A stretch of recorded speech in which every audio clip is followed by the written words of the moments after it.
On this episode, I talk about Birdbox, how it relates to the funeral profession, and why trending real-time content is the way to win.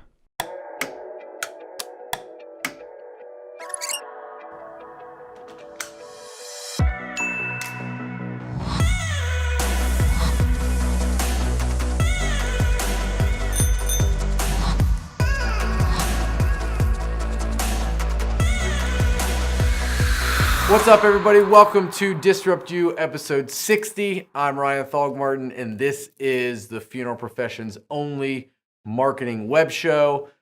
I want to get right into it today, and we're going to talk about content.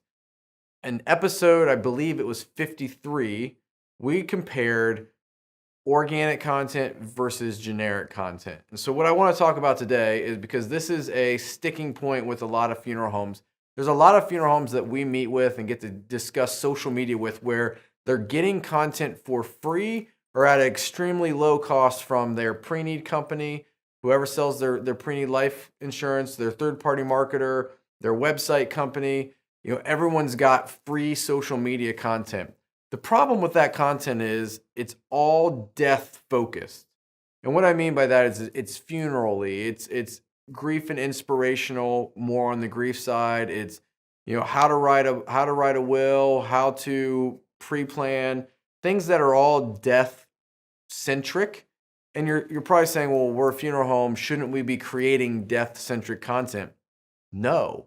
You should be creating content that engages the consumer, because that engagement will then make that death centric content more valuable. Scenario is this. Consumer goes to your Facebook page. They scroll down through.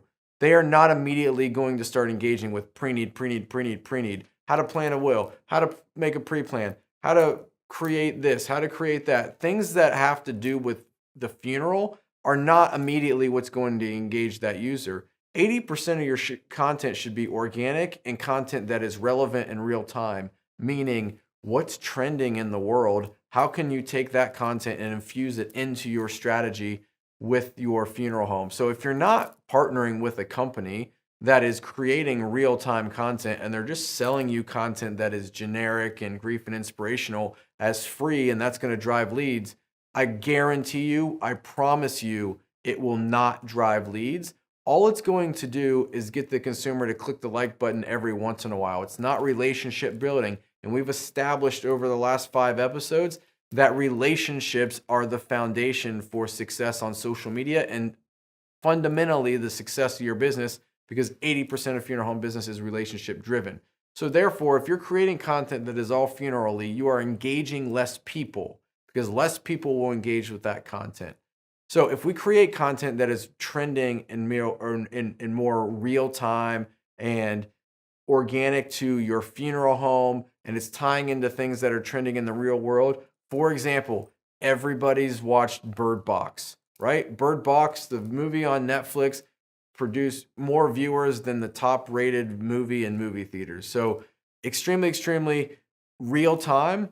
There's the Birdbox challenge, which is getting people killed. People are blindfolding themselves, walking in the traffic, and getting ran over. Not very smart. So there's an opportunity for you as a funeral director to do your own Birdbox challenge, maybe through your arrangement room or your showroom where you're bumping into caskets, but then you turn that into a PSA of why it's dangerous and that you don't want to meet the consumer in that way.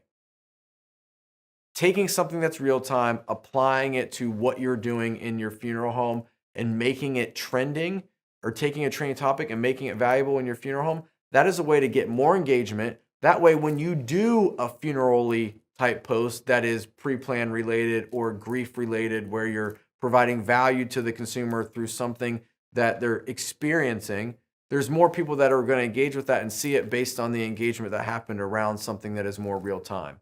When engagement happens around something that is real time and organic, it gets more people into the pipeline. More people in the pipeline means more people see and engage with the content that's more funerally related, which is then driving them down that sales funnel based off of the engagement they had with the content that wasn't death-centric. You've got to engage the consumer in ways that they want to engage, not your own personal agenda. And working with a company that is just selling you bucketed content is just content for the sake of content. We've said this 1,000 times, but unfortunately, it's not registering. People aren't thinking. They're going to where the least cost content is, or the free content, because content on Facebook means that we're going to get exposure. No, it doesn't. Content on Facebook doesn't mean anything. Content that gets engagement, that's where the value is. Content that speaks directly to the consumer and something they care about, that is where the value is. So I want you to evaluate what is happening on your social media presence, and are you just putting out content for the sake of putting out content that is very desk-centric?